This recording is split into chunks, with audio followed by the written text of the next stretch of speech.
Good afternoon all of you.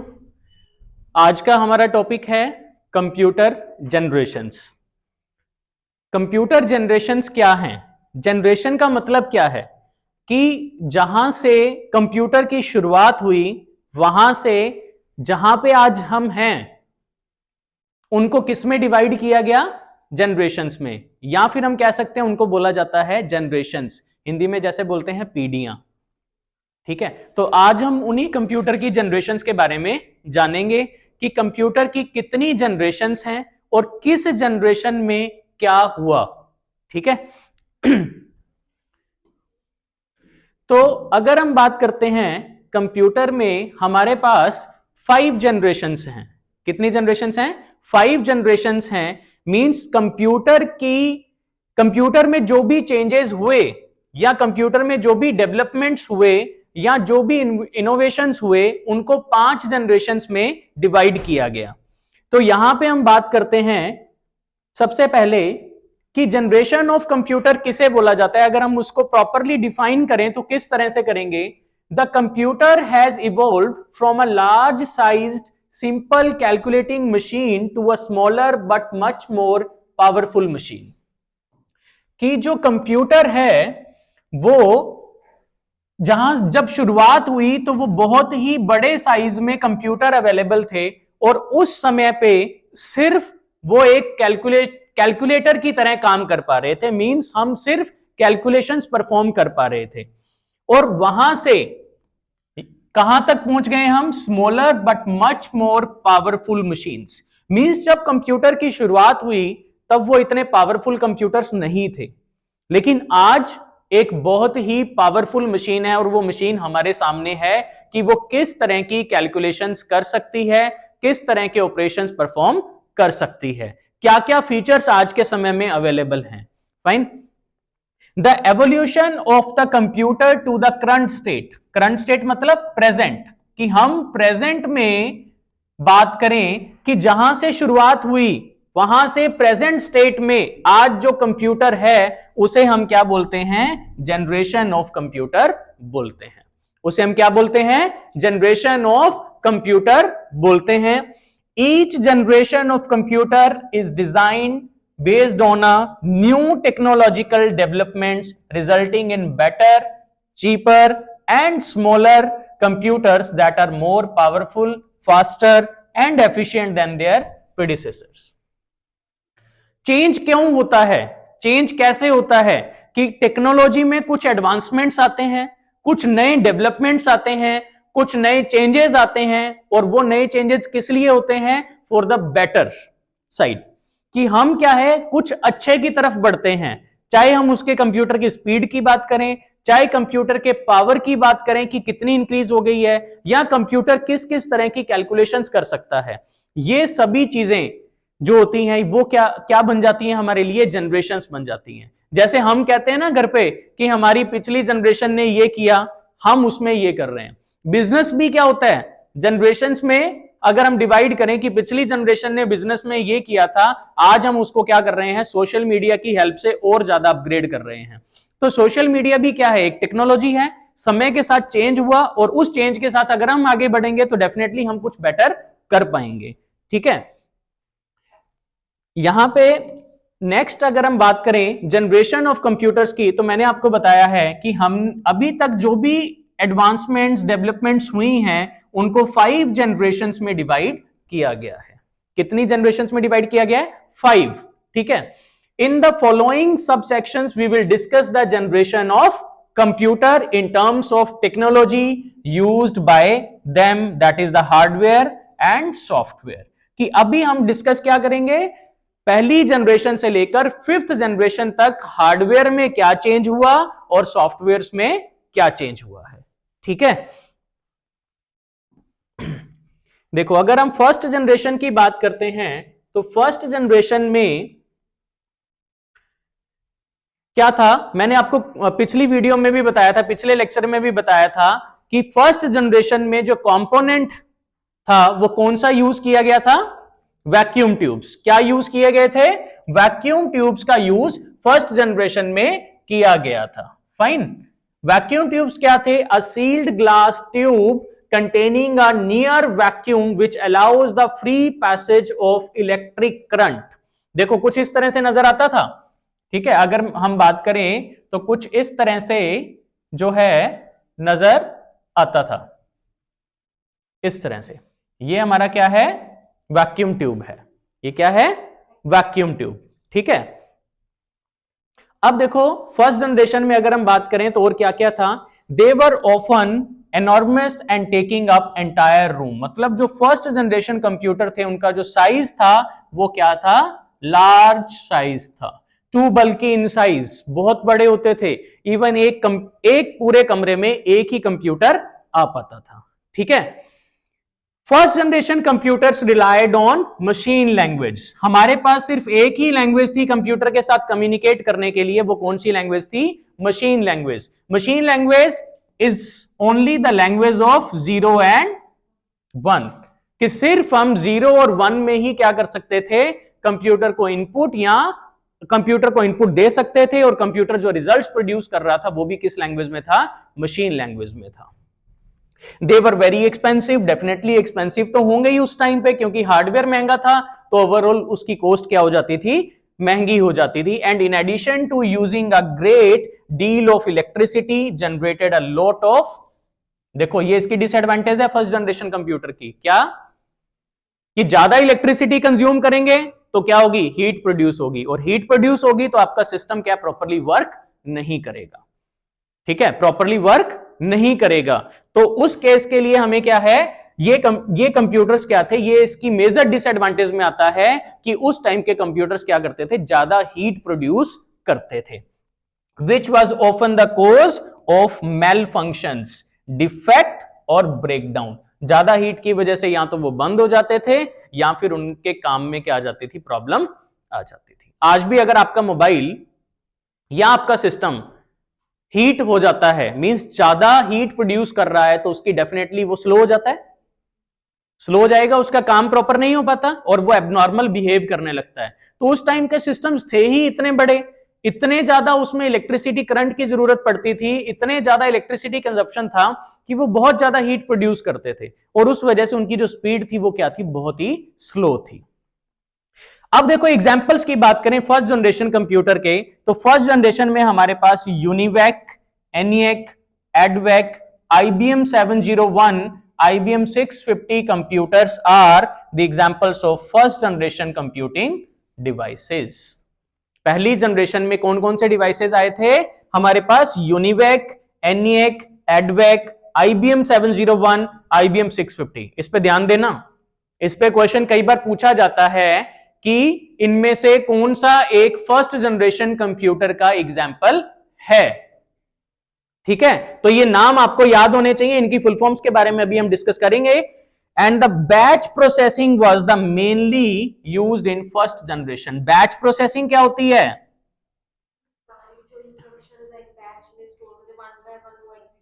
बिल्कुल, कि हम क्या करते थे, एक बैच बना लेते, सिमिलर काइंड ऑफ ऑपरेशंस का एक ग्रुप बन जाता था, और ग्रुप को क्या बोलते थे, बैच। तो जितने भी ऑपरेशंस परफॉर्म होते थे वो किस फॉर्म में होते थे, बैच बाय बैच, ठीक है।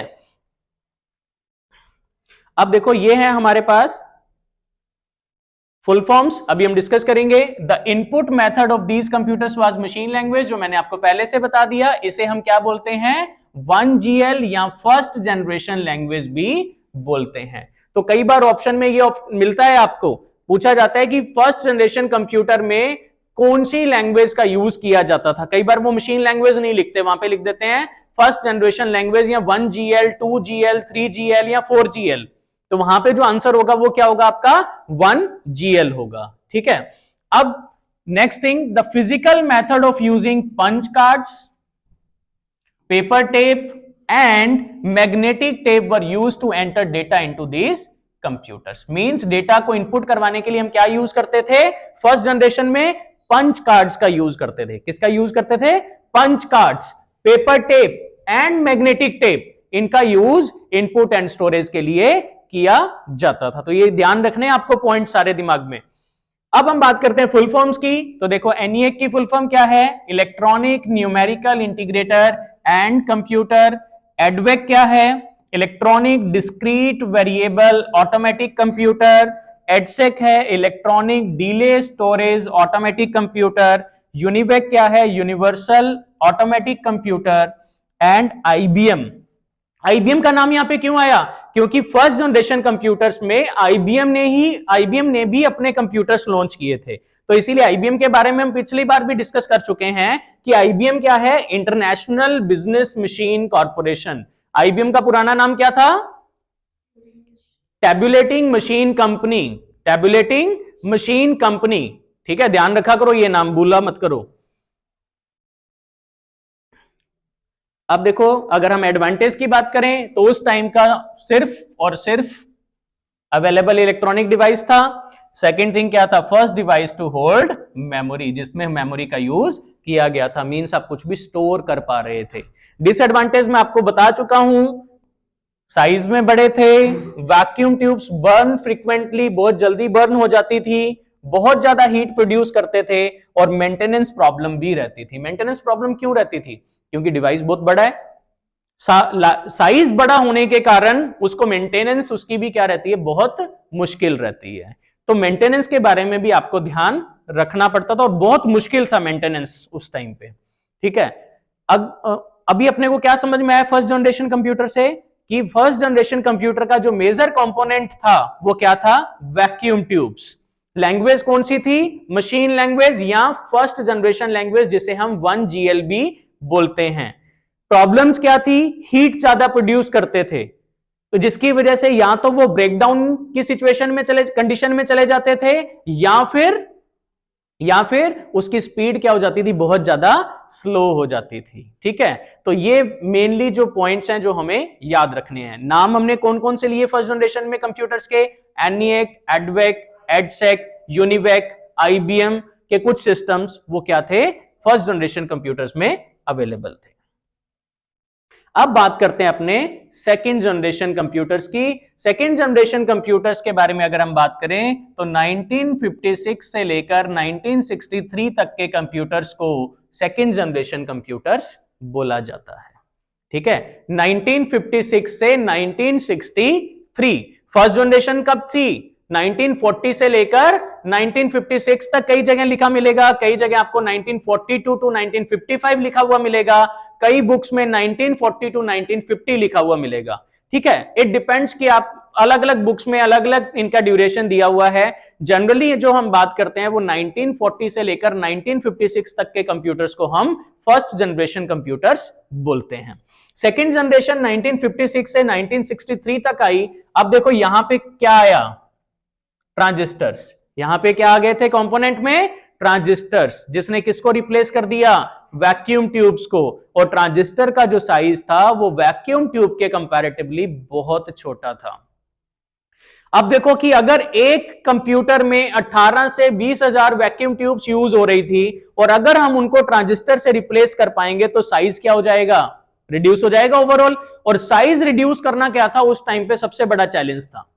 और साइज रिड्यूस हुआ तो उसका मेंटेनेंस भी इजी हो जाएगा, उसकी हीट प्रॉब्लम भी अपने आप क्या हो जाएगी? सॉर्ट आउट हो जाएगी। तो ट्रांजिस्टर्स ने बहुत इंपॉर्टेंट रोल प्ले किया उस टाइम पे, वैक्यूम ट्यूब्स को रिप्लेस किया, और कंप्यूटर का साइज क्या हो गया आपके लिए? छोटा हो गया। So second generation computers moved from cryptic binary machine language to symbolic. देखो सिंबॉलिक वर्ड यहां पे क्यों आता है? क्योंकि सेकेंड जनरेशन में हम असेंबली लैंग्वेज का यूज करने लगे थे, और जो असेंबली लैंग्वेज है वो एक सिंबॉलिक लैंग्वेज है, जिसमें क्या है? सिंबॉलिक कोड्स हैं जिनका यूज हम इनपुट के लिए या अपने कोड्स को लिखने के लिए, इंस्ट्रक्शंस को लिखने के लिए कर सकते थे। ठीक है, तो high level programming languages were also being developed मतलब डेवलप की जा रही थी, हुई नहीं थी अभी। देखो मशीन लैंग्वेज को क्या बोला जाता है? लो लेवल लैंग्वेज बोला जाता है। असेंबली लैंग्वेज को मिड लेवल लैंग्वेज बोला जाता है। और हाई लेवल लैंग्वेजेस जो हम आज यूज करते हैं, जैसे यहां पे देखो, such as early versions of COBOL and FORTRAN. COBOL और फोर्ट्रन भी क्या है? दो लैंग्वेजेस हैं जिसके थ्रू हम क्या कर सकते थे? इनपुट दे सकते थे या अपने इंस्ट्रक्शंस को लिख सकते थे। ठीक है, तो सेकेंड जनरेशन में अगर हम बात करें तो इनका डेवलपमेंट चल रहा था, डेवलप की जा रही थी, और यूज क्या हो रही थी? Assembly language. और असेंबली लैंग्वेज में हम क्या यूज करते थे? Symbolic codes. क्या यूज करते थे? symbolic codes. These were also the first computers that stored their instructions in their memory. ठीक है, यहां पे क्या हुआ था पहली बार, पहले ऐसे कंप्यूटर जिन्होंने अपनी मेमोरी में इंस्ट्रक्शंस को क्या किया था, स्टोर किया था। इंस्ट्रक्शन मतलब क्या, जो किसी भी लैंग्वेज को फॉलो करते हुए लिखी जाती थी। सेकेंड जनरेशन कंप्यूटर के कुछ एग्जांपल्स हैं, ध्यान दीजिए। IBM 1620, IBM 7094, CDC क्या था, कंट्रोल डेटा कॉर्पोरेशन, और ये जो पहली बार आया था that was in 1604। It is the model of CDC 1604। It was designed by Seymour Cray in 1960 में डिजाइन किया था। तो 1960 में कौन सी जनरेशन थी, सेकेंड जनरेशन, इसीलिए इसको सेकेंड जनरेशन कंप्यूटर बोला जाता है। सेमोर क्रे ने 1960 में CDC 1604 को डिजाइन किया। देन इसके सक्सेसर आए CDC 3600, CDC 3800, ये इसके सक्सेसर्स थे। ठीक है, सक्सेसर मतलब इसके बाद। बेस क्या लिया गया, CDC 1604 को लिया गया और बाद में CDC 3600 भी डिजाइन किया गया। IBM 1401, यूनिवेक 1108, यूनिवेक का भी एक नया वर्जन आया 1108, जो क्या था, सेकेंड जनरेशन कंप्यूटर था। ठीक है, अब इसकी एडवांटेज अगर हम बात करें तो देखो, साइज रिड्यूस हो गया ट्रांजिस्टर्स के आने की वजह से, स्पीड काफी अच्छी हो गई और रिलायबल हो गई। रिलायबल होने का मतलब क्या था, रिलायबल होने का मतलब क्या था कि उसको यूज करना आसान हो गया, या फिर उसमें हमें इनपुट आउटपुट एंड जो भी ऑपरेशंस परफॉर्म हो रहे थे वो क्या थे, हमारे लिए कंसिस्टेंटली इजी वे में हो रहे थे। ठीक है, दे ओवरहीटेड, यहां पे भी थोड़ी सी प्रॉब्लम थी। ठीक है, मेंटेनेंस प्रॉब्लम्स तो रहेंगी, आज जाके थोड़ी मेंटेनेंस प्रॉब्लम सही हुई है फोर्थ एंड फिफ्थ जनरेशन में। सेकेंड जनरेशन में भी मेंटेनेंस प्रॉब्लम्स रहती थी। ये देखो, ये आपके सेकेंड जनरेशन कंप्यूटर के एग्जांपल्स हैं। ठीक है, फिर आती है थर्ड जनरेशन, दैट इज 1964 से लेकर 1971 तक के कंप्यूटर्स को थर्ड जनरेशन कंप्यूटर बोला गया। और थर्ड जनरेशन कंप्यूटर बहुत ही बड़ा रेवोल्यूशन था कंप्यूटर की लाइन में। क्यों, क्योंकि यहां पे कौन आया, इंटीग्रेटेड सर्किट्स। कौन आए, इंटीग्रेटेड सर्किट्स, आईसीज जिसे बोला जाता है। देखो यहां पे पहली बार आईसी का यूज किया गया, तो मेजर कंपोनेंट ट्रांजिस्टर से बदलकर क्या हो गया, आईसी। आईसी क्या था, एक चिप जिसके ऊपर हम एक ही चिप पे बहुत सारे ट्रांजिस्टर्स को लगा सकते थे। ठीक है, transistors were miniaturised and placed on silicon chips called the semi conductors. इनको क्या बोला गया था, सेमीकंडक्टर्स बोला गया था। Instead of punched card and printouts, user interacted with third generation computers through, देखो, कीबोर्ड एंड मॉनिटर्स का यूज। अगर हम बात करें कीबोर्ड्स एंड मॉनिटर्स जो आपको ग्राफिकल यूजर इंटरफेस की तरफ लेकर जा रहे थे, ठीक है, वो कब यूज किए गए, पहली बार थर्ड जनरेशन ऑफ कंप्यूटर्स में किए गए with an operating system. Means यहां पे ऑपरेटिंग सिस्टम को भी इंट्रोड्यूस किया गया। हम पढ़ेंगे कि ऑपरेटिंग सिस्टम क्या होता है, इसके बारे में डिटेल में भी पढ़ेंगे। ठीक है, allowed the device to run many different applications at one time। एक ही बार में एक से ज्यादा एप्लीकेशंस का यूज भी इस तरह के कंप्यूटर्स पे हम कर पा रहे थे। ठीक है, देखो, Jack Kilby is credited with the invention of integrated circuits or the IC chips। IC chip किसने बनाई, जैक किल्बे ने। ठीक है, with the invention of ICs it became possible to fit thousands of circuits, देखो, thousands of circuits elements into a small region, and hence the size of computer eventually becomes smaller and smaller। IC के आने की वजह से computer का size बहुत compact हो गया, इसे यूज कर पाना क्या हो गया, आसान हो गया, क्योंकि थाउजेंड्स ऑफ सर्किट्स को हम आईसी पे क्या कर सकते थे, फैब्रिकेट कर सकते थे, लगा सकते थे एक ही आईसी पे। अगर अपने लैंग्वेजेस की बात करें यहां पे, तो लैंग्वेजेस देखो, कोबोल जो सेकंड जनरेशन में डेवलप की जा रही थी, वो डेवलप कब हो गई, थर्ड जनरेशन में। COBOL, FORTRAN 2 up to FORTRAN 4 तक, Pascal, ALGOL, BASIC. BASIC is the beginners all purpose symbolic instruction code. ये सभी लैंग्वेजेस का यूज इनपुट के लिए किया जाने लगा। ठीक है, ये सभी लैंग्वेजेस उस टाइम पे यूज होती थी। आजकल ये लैंग्वेजेस मतलब कंप्यूटर लैंग्वेजेस। आज के टाइम में जैसे हम सुनते हैं C, C plus plus, Java, dot net, R programming language, lots of programming languages are there. उस टाइम पे जो लैंग्वेज यूज हो रही थी वो ये थी। एग्जाम्पल्स की अगर हम बात करें तो देखो, IBM 360 series, Honeywell 6000 series, PDP that is the personal data processors and IBM 370 and 168, ये सभी क्या थे, उस टाइम पे यूज होने वाले कंप्यूटर्स के नाम हैं। IBM का ने 360 सीरीज लॉन्च की। हनीवेल एक बहुत बड़ी कंपनी है, आज भी सिक्योरिटी डिवाइसेस में डील करती है हनीवेल। ठीक है, हनीवेल 6000, PDP एंड IBM 370, 168। आप एक चीज नोटिस कर रहे होंगे कि हर जनरेशन में IBM आ रहा है। IBM ने हर जनरेशन में कुछ ना कुछ नया दिया। तो IBM जो है वो बहुत ही बड़ा ब्रांड है, या फिर आप कह सकते हो एक ऐसी कंपनी जिसने कंप्यूटर की दुनिया में बहुत नए नए इन्वेंशंस किए। ठीक है, थर्ड जनरेशन की अगर हम बात करें तो देखो, कंप्यूटर बहुत स्मॉल हो गया हमारे लिए। ठीक है, very small in size, improved performance, and इसकी जो कॉस्ट है देखो वो क्या हो गई, बहुत ही कम हो गई, आम लोगों की पहुंच तक आ गया। ठीक है, एंड अब इसकी डिसएडवांटेज एक ही है कि आईसीज जो होती हैं वो बड़ी ही सोफिस्टिकेटेड होती हैं।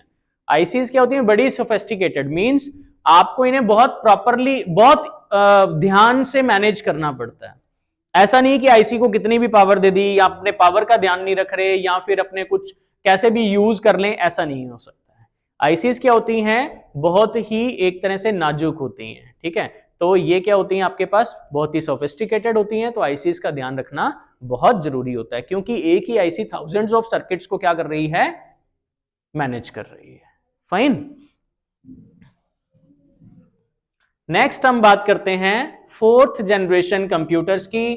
फोर्थ जनरेशन को 1971 से प्रेजेंट, देखो प्रेजेंट वर्ड यूज हो रहा है, मतलब आज भी हम यूज कर रहे हैं, आज भी हम फोर्थ जनरेशन कंप्यूटर्स का यूज कर रहे हैं।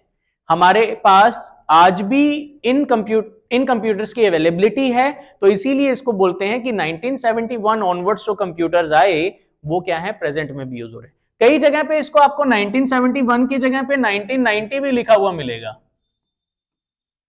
कि 1990 ऑनवर्ड्स जो कंप्यूटर्स हैं वो क्या है, फोर्थ जनरेशन कंप्यूटर्स हैं। ठीक है, चेंज क्या हुआ, चेंज सिर्फ आईसी की टेक्नोलॉजी में चेंज हुआ। मैंने आपको कल बताया था, पिछले लेक्चर में बताया था कि जो आईसी है वो क्या है, small scale integration, medium scale integration, large scale integration, very large scale integration and ultra large scale integration तक पहुंच चुकी है। ठीक है, स्मॉल स्केल इंटीग्रेशन से ज्यादा सर्किट्स एक ही चिप पे मीडियम स्केल में फैब्रिकेट कर सकते थे, मीडियम स्केल से ज्यादा लार्ज स्केल में, लार्ज स्केल से ज्यादा वेरी लार्ज स्केल इंटीग्रेशन में। तो यहां पे देखो क्या आया, वेरी लार्ज स्केल इंटीग्रेशन। ठीक है, therefore they were also known as the,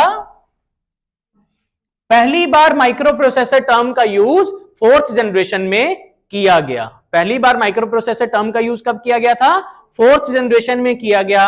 the Intel was the very first company that 4004 chip developed in 1971 located all the components of the computer, means एक ही चिप पे computer के सारे components, memory, input output devices, सभी को क्या कर दिया, एक ही चिप पे प्लेस्ड कर दिया। ठीक है, द फर्स्ट पर्सनल कंप्यूटर और PC developed by IBM belonged to this generation।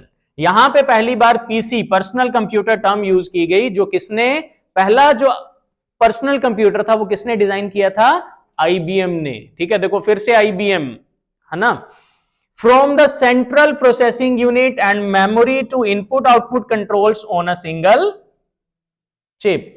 एक ही चिप पे आपका सीपीयू, एक ही चिप पे मेमोरी, उसी पे ही इनपुट एंड आउटपुट यूनिट। तो एक ही चिप ने, मतलब जिसे आजकल हम क्या बोलते हैं, मदरबोर्ड, क्या बोलते हैं, मदरबोर्ड बोलते हैं ना, तो मदरबोर्ड पे सारी चीजें प्लेस कर दी गई। मदरबोर्ड क्यों बोला जाता है, क्योंकि पूरे कंप्यूटर के जितने भी सर्किट्स हैं वो सारे किस पे प्लेस्ड हैं, एक ही बोर्ड पे प्लेस्ड हैं, that's why it is known as the motherboard. तो जिसकी वजह से आपके कंप्यूटर का साइज क्या हो गया, बिल्कुल रिड्यूस हो गया और आम लोगों की पहुंच में पहुंच गया और उसको इजीली यूज करने लगे। ठीक है, अब यहां पे क्या था कि लोग यहां पे कंप्यूटर को बहुत आसानी से यूज कर पा रहे थे। ठीक है, fourth generation computers also so the development of GUI. GUI क्या था, ग्राफिकल यूजर इंटरफेस। आइकन्स की फॉर्म में आपके सामने क्या था, सिस्टम था जिसको आप इजीली यूज कर पा रहे थे। माउस एंड हैंडहेल्ड डिवाइसेस भी फोर्थ जनरेशन की ही देन है।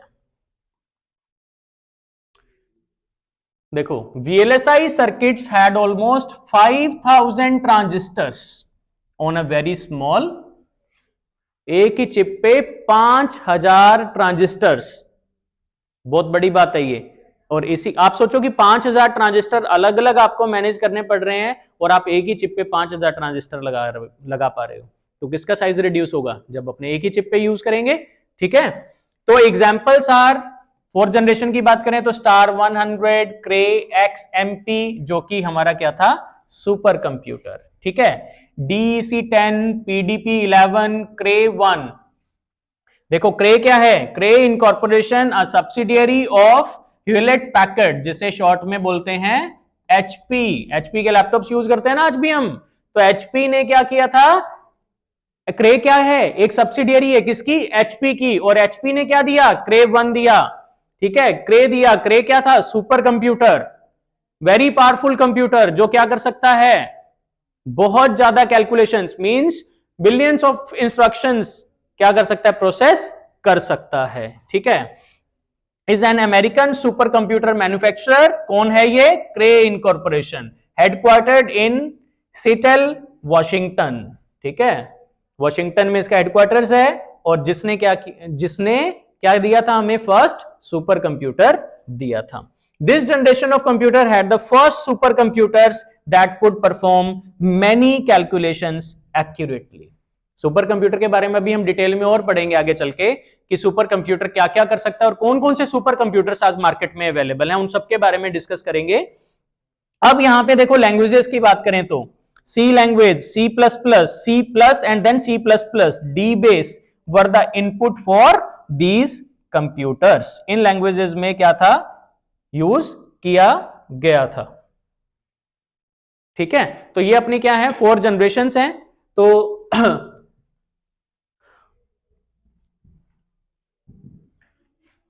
तो इन 4 जनरेशंस की अगर हम बात करें तो अभी तक हमने देखा कि कंप्यूटर लार्ज साइज से बिल्कुल कॉम्पैक्ट साइज में आ चुका है, वैक्यूम ट्यूब से ट्रांजिस्टर, ट्रांजिस्टर से आईसी, आईसी में फिर स्मॉल स्केल इंटीग्रेशन से वेरी लार्ज इंटीग्रेशन तक हम पहुंच चुके हैं। ठीक है, अब हम बात करते हैं फोर्थ जनरेशन कंप्यूटर के बारे में। एक और इंटरेस्टिंग बात क्या कि in this generation time sharing, real time networks and distributed operating system was used. ये क्या है, ये हमारे ऑपरेटिंग सिस्टम्स हैं, इनके बारे में बात करेंगे हम। ऑपरेटिंग सिस्टम का चैप्टर जब हम पढ़ेंगे उसमें डिस्कस करेंगे कि रियल टाइम ऑपरेटिंग सिस्टम्स क्या होते हैं, नेटवर्क ऑपरेटिंग सिस्टम्स क्या होते हैं। ये अलग अलग तरह के ऑपरेटिंग सिस्टम है जिनकी अलग अलग स्पेसिफिकेशंस हैं, अलग अलग जगह पे इनको यूज किया जाता है। ठीक है, तो ये आपके सामने एग्जाम्पल है, देखो ये आपका क्या है, माइक्रो प्रोसेसर, कुछ इस तरह से नजर आता है माइक्रो प्रोसेसर। ठीक है, माइक्रो प्रोसेसर पे हमने क्या प्लेस किया था, VLSI को यूज करते हुए बहुत सारे ट्रांजिस्टर्स को एक ही चिप पे क्या कर दिया था, प्लेस्ड कर दिया था। ठीक है, इसके बाद बात करते हैं अपने 5th जनरेशन की, जो हमारे सामने आज है, हमारा प्रेजेंट और हमारा फ्यूचर, प्रेजेंट टू बियॉन्ड, मतलब अभी और आगे चल के भी 5th जनरेशन कंप्यूटर्स का यूज होगा। और 5th जनरेशन में क्या है वो आज हम सभी जानते हैं। 5th जनरेशन सबसे इंपॉर्टेंट बात क्या यूज कर रहा है, ultra large scale integration, ULSI। thousands of circuits can be fabricated on a single chip। 1000 से भी ज्यादा, कई हजारों सर्किट्स हम एक ही चिप पे क्या कर सकते हैं, फैब्रिकेट कर सकते हैं। और इस टेक्नोलॉजी को क्या बोला जाता है, ULSI, ultra large scale integration. Fifth generation computers किस कॉन्सेप्ट को फॉलो करते हैं, आर्टिफिशियल इंटेलिजेंस। आज के टाइम में अगर हम बात करें तो आर्टिफिशियल इंटेलिजेंस का रोल आप सब लोग जानते हैं, ठीक है। आज के टाइम में ऐसे रोबोट्स, ऐसी मशीन्स डेवलप हो चुकी हैं, बस उनमें सिर्फ इमोशंस नहीं है, बाकी सब कुछ है। आज अगर हम आर्टिफिशियल इंटेलिजेंस की बात करें तो उसकी हेल्प से मेडिकल लाइन में इतने बड़े चेंजेस हुए हैं, ड्रास्टिक चेंजेस जिन्हें हम बोलते हैं।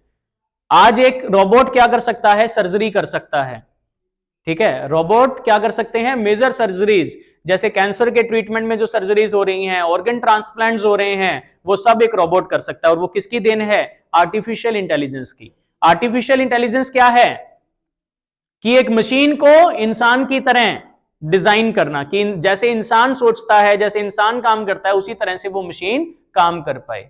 इंसान जो है, जो हम जो काम करते हैं वो हमारे ब्रेन के सिग्नल्स पे काम करते हैं। और ब्रेन किससे मिलकर बना है, न्यूरॉन से।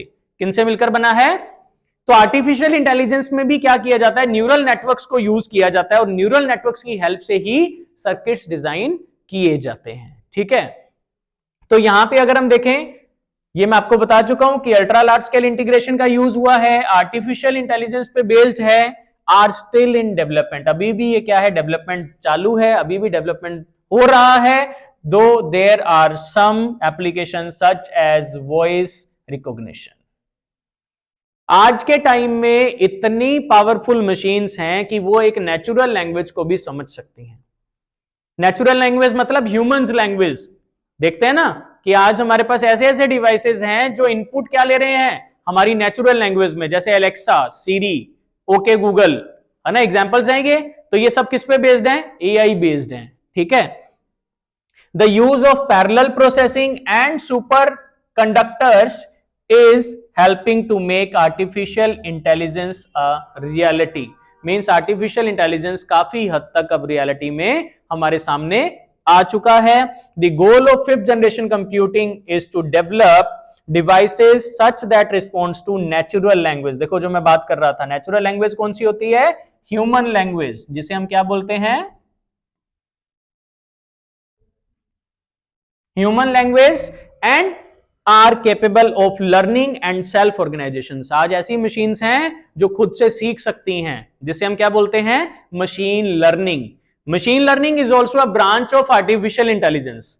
मशीन लर्निंग भी किसकी ब्रांच है, आर्टिफिशियल इंटेलिजेंस की ब्रांच है। मशीन लर्निंग के थ्रू कंप्यूटर या मशीन अपने आप सीख सकता है। जैसे इसका एक बढ़िया सा एग्जांपल, सिंपल सा, आपके सबने देखा होगा, आप Amazon पे कुछ सर्च कर रहे हैं, फ्लिपकार्ट पे कुछ सर्च कर रहे हैं, सपोज आपने शूज परचेज करने हैं, किसी ने, कोई लेडीज ने पर्स खरीदना है, आपने जो सर्च किया वही एड आपको गूगल ओपन करेंगे तो वहां मिलेगी, वही एड आपको फेसबुक के पेज पे मिलेगी, वही एड आपको इंस्टाग्राम पे मिलेगी। क्यों, क्योंकि वो वहां से सीख रहा है कि इसका इंटरेस्ट किसमें है।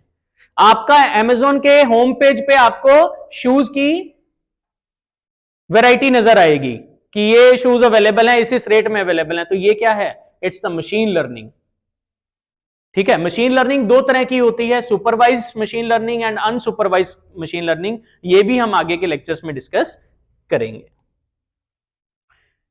अब यहां पे इनपुट के लिए कौन सी लैंग्वेजेस अवेलेबल है हमारे पास, high level languages like Python, R, C sharp, Java, ये सभी लैंग्वेजेस अवेलेबल हैं। यहां पे अगर हम इनके एग्जांपल्स की बात करें तो इंटेल P4 के, अब तो i3 यहां पे जैसे है, तो i3 के अलावा i5, i7 12th जनरेशन तक आपके पास अवेलेबल है, i9 भी अवेलेबल है, AMD, एथेलॉन, ये सभी क्या हैं, सिस्टम्स हैं जो 5th जनरेशन में अवेलेबल है।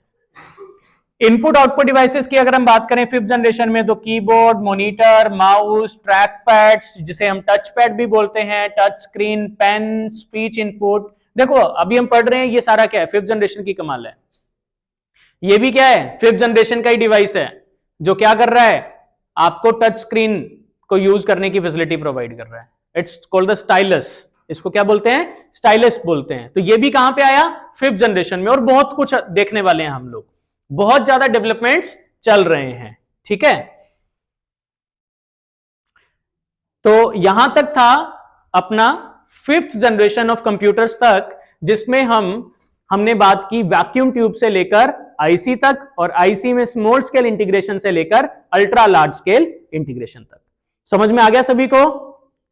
ठीक है, आपको यहां पे अगर क्वेश्चंस की बात करें तो क्या देखना है कि कौन सा कंप्यूटर कब आया, ठीक है, किसने डेवलप किया, कौन कौन सी कंपनीज यहां पे वर्किंग में थी, कौन कौन से डिवाइसेस लॉन्च हुए, कंपोनेंट्स क्या यूज किए गए, लैंग्वेजेस कौन सी यूज की गई, ये सब आपको जनरेशंस में पढ़ना है।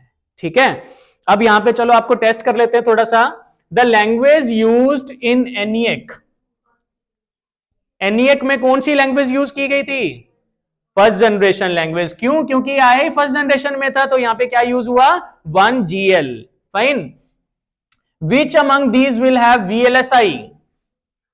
VLSI very large scale integration, इनमें से कहां कहां पे आया? PDP 11, Cray 1, DEC 10, सभी में ही VLSI का यूज किया गया था। You can use Java in which of the following generation? Java कौन सी जनरेशन में यूज हो रही है? ठीक है, the ULSI technology is present in which generation of computers? 5th generation में। ठीक है, अभी हमने डिस्कस किया था ना। Batch processing was mainly used in this generation, किस जनरेशन में बैच प्रोसेसिंग का यूज किया गया था? फर्स्ट जनरेशन में। वेरी गुड, आप लोगों को सबको समझ में आ गया इसका मतलब। In this generation time sharing, real time networks, distributed operating system was used 3rd generation में, सॉरी 4th जनरेशन में। ये देखो ऑप्शन के हिसाब से आपको 4th देना पड़ेगा यहां पे। अगर 3rd का होता तो 3rd भी आंसर था इसका, 3rd जनरेशन में भी यूज किए गए थे, लेकिन यहां पे क्या है, ऑप्शन में हमारे पास 3rd जनरेशन नहीं है, तो इसलिए हम यहां पे आंसर क्या पिक करेंगे? 4th जनरेशन करेंगे। ठीक है, तो ये कुछ क्वेश्चंस थे, इसी तरह से हम और भी क्वेश्चंस के बारे में डिस्कस करेंगे। आप भी स्टडी करना, अगर आपको कोई डाउट्स लगे तो you can ask. Thank you for today. आज हमने कंप्यूटर जनरेशंस के बारे में सीखा, नेक्स्ट लेक्चर हम कंप्यूटर फंडामेंटल्स पे वापस आएंगे। ठीक है, थैंक यू।